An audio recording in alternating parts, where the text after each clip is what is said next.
guys, today we're going to teach your dog how to stay, without having to go stay,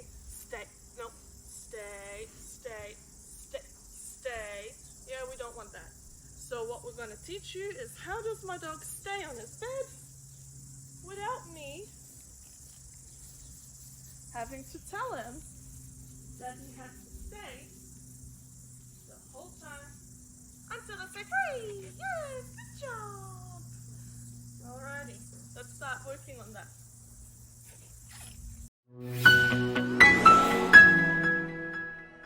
Okay, so the first thing that you want to do for a stay is making it implied.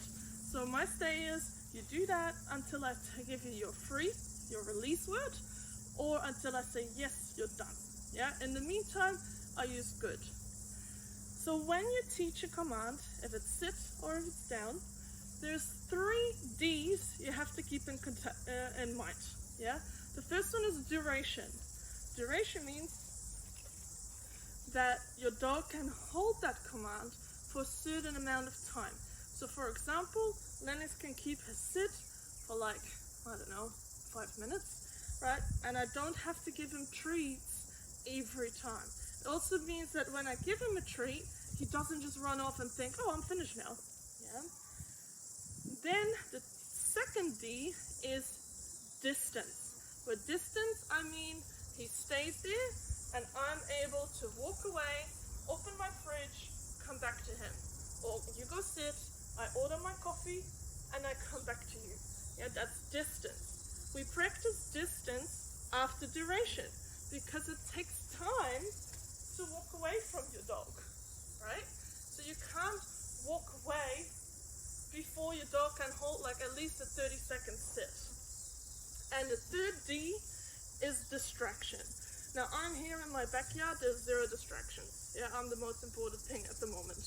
But if I would take him to the park with other dogs around, that's a very high level of distraction.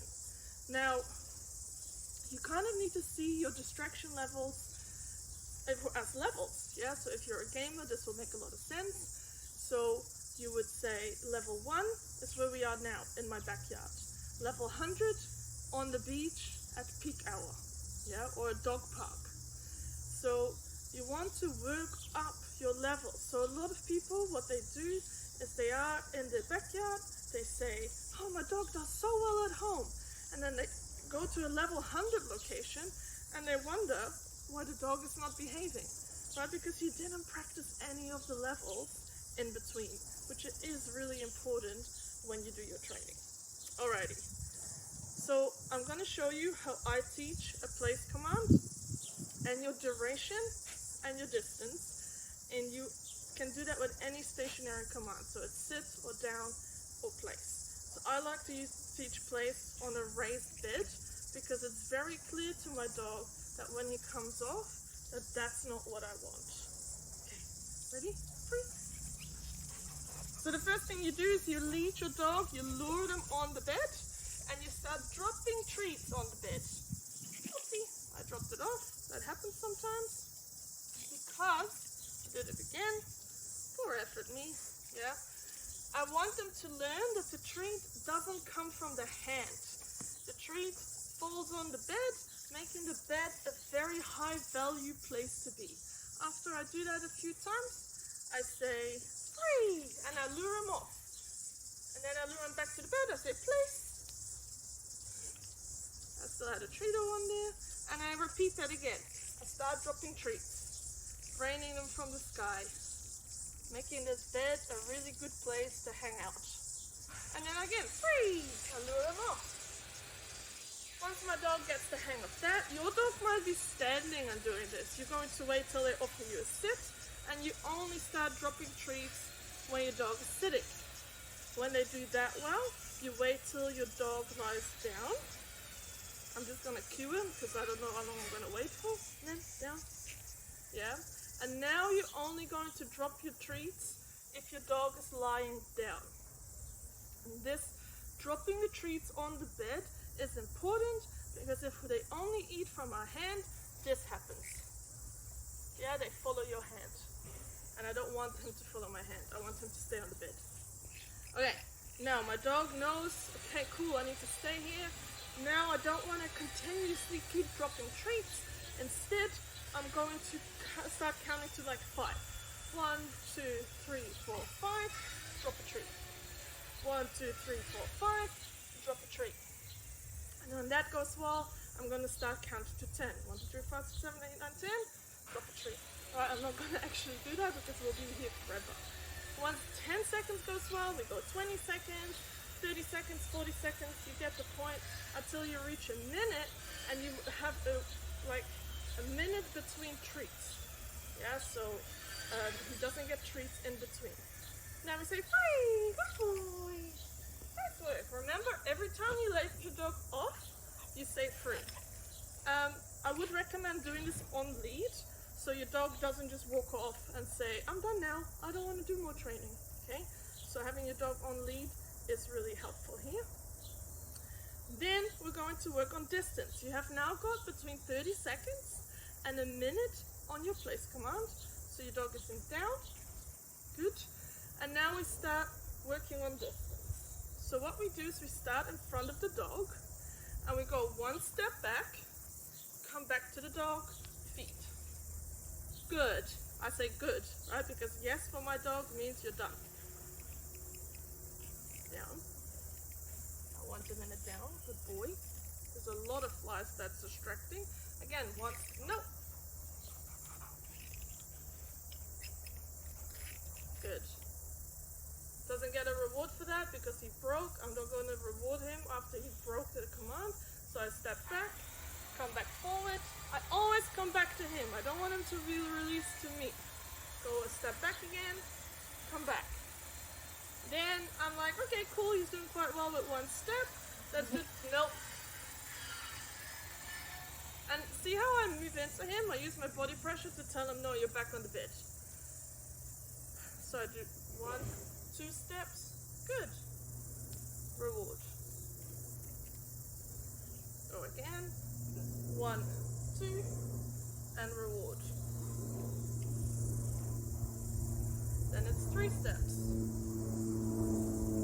And reward. Yeah, I constantly keep coming back to him until I can do 5 or 10 steps. When we do distance and we want to go around the dog, we always come back to the front. Right? We do not want to start here and then start feeding your dog from the sides, because that means they're going to start turning with you, and I want them to keep facing the direction that I've put them in. Yeah, so that I can do a lap around the dog without any distractions. Okay, so now you have a minute of place command without you having to go stay, stay, stay. You have the option to walk away from your dog and come back. Just as a side note, going out of sight is really hard for dogs. Yeah, so that's something you'll have to practice. Now you have distraction that you have to work on. So instead of going from here to the park, I might start with walking away, putting them inside, opening the fridge door. Yeah, that's always a really good one for dogs. Initially, another one, opening a chip bag, or bouncing a ball, or rolling a ball in front of him. And if he keeps his place, I say good, and he gets to keep going, right?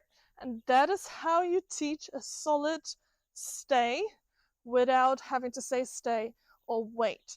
Now, there is nothing wrong with you saying stay or wait once. Yeah, there is absolutely nothing wrong with that. It just needs to not become 100 times and like, oh my god, can I walk away from a dog? Yeah, I can confidently walk to the opposite end of my backyard and my dog will still stay there. Now, this work takes a long time. Like, you're not going to be able to get a solid place command in a week. Yeah, or this is a good free, Lenny, free.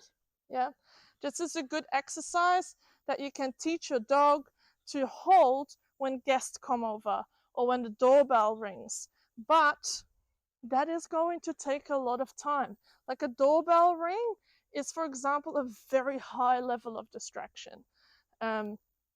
and you also like a lot of things come and play with that. So just be mindful that when you do this training, it's going to take a lot of time, consistency, and being persistent with it. Now, to break it up, because it is quite boring for your dog and possibly also for you to train, you could tell maybe after 3 reps or after 5 reps that you say free, and you have them play a little game where they get to chase you with a treat around. Ah, come get it. Good job. Yeah. Or you toss a treat a few times. Go get that one. And get that one. Good boy. And once you have a bit of a break, they had something else to do besides sit on that bed and be bored, you go back again and you say, Lenny, nice. Good. And you do another 3 or 4 reps.